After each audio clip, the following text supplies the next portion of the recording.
नमस्कार,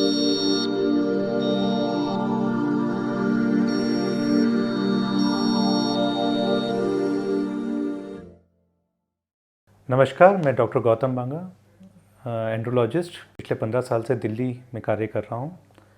आज हम पुरुषों में बांझपन की समस्या, जो इनफर्टिलिटी की समस्या, उसके बारे में बात करेंगे।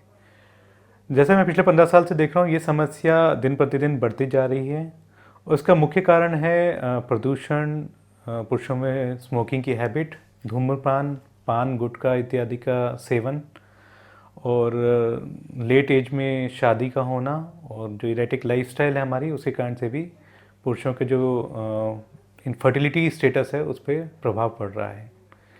सो जब भी कोई कपल, न्यूली मैरिड कपल और जिनके बच्चे नहीं हो रहे, वो जब पति पत्नी हमारे पास आते हैं, तो जो पति का पूर्ण इलाज है वो एंड्रोलॉजिस्ट के द्वारा किया जाता है, जिसमें हम अल्ट्रासाउंड करते हैं, वीर्य की जांच करते हैं, हार्मोन चेक करते हैं, और पूरी शारीरिक जांच भी उसमें शामिल है।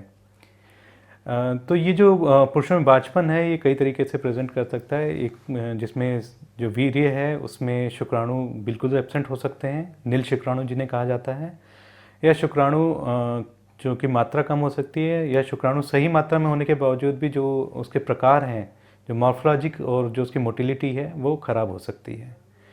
सो इसके जो इलाज हैं वो कई तरीके से किया जा सकता है, पर पहले हम जानेंगे कि इसको चेक कैसे किया जाता है। तो अल्ट्रासाउंड एक जरिया है जिसके कारण हम जान सकते हैं कि कोई ब्लॉकेज नहीं है, जिसके कारण से जो शुक्राणु है वो वीर्य में नहीं आ रहे हैं। अगर ब्लॉकेज है तो इसका इलाज पूरी तरह से संभव है। अगर कोई सिस्ट बन गई है प्रोस्टेट में जो उसकी नस को बंद कर रही है, तो उसे दूरबीन के द्वारा आराम से खोला जा सकता है। और यदि जो नस जो टेस्टिस से स्पर्म को लेके आती है, अगर उसमें ब्लॉकेज है, तो उसे एक माइक्रोस्कोप की विधि के द्वारा भी सही किया जा सकता है। अगर शुक्राणु नील हैं और हम टेस्टिकुलर बायोप्सी, जो एक सर्जिकल प्रोसीजर होता है, एक छोटा सा ऑपरेशन होता है जिसके द्वारा हम टेस्टिस से स्पर्म होने ना होने का जांच करते हैं, और अगर टेस्टिस में स्पर्म नहीं बन रहे हैं, कम बन रहे हैं, तो उस कंडीशन में हमें आईवीएफ या कृत्रिम तरीके से जो बच्चे पैदा किए जाते हैं उस टेक्निक का सहारा लेना पड़ता है। आईवीएफ के साथ में हमें शुक्राणु लेने के लिए विभिन्न प्रोसीजर्स का इस्तेमाल करना पड़ता है, जैसे टीसा, टेसे, पीसा और माइक्रोटीसा। माइक्रोटीसा एक बहुत ही एडवांस्ड तरीका और टेक्नोलॉजी है जिसमें हम टेस्टिस का ऑपरेशन करते हैं और उसको माइक्रोस्कोप के द्वारा करीब 2.5 से 3 घंटे के उसमें पीरियड में पूरी तरह से जांच करते हैं, और जहां भी हमें लगता है कि शुक्राणु बन रहे हैं, उस हिस्से से हम लोग मांस का टुकड़ा या टिश्यू लेते हैं और जांच के लिए भेजते हैं।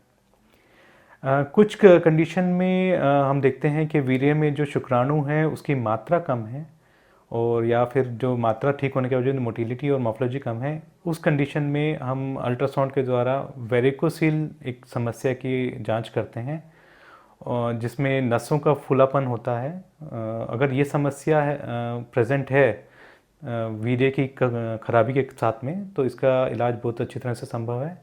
और जो टेक्निक होती है उसे माइक्रोसर्जिकल वेरिकोसिलेक्टमी कहते हैं, जिसमें जो ख़राब नसें होती हैं उनको बंद कर दिया जाता है, और जो शुक्राणु की जो कमी है वो धीरे धीरे समय के साथ ठीक हो जाती है। सो मैं यही बताना चाहूँगा कि पुरुषों में जो बांझपन है वो पूरी तरह से लाइलाज नहीं है।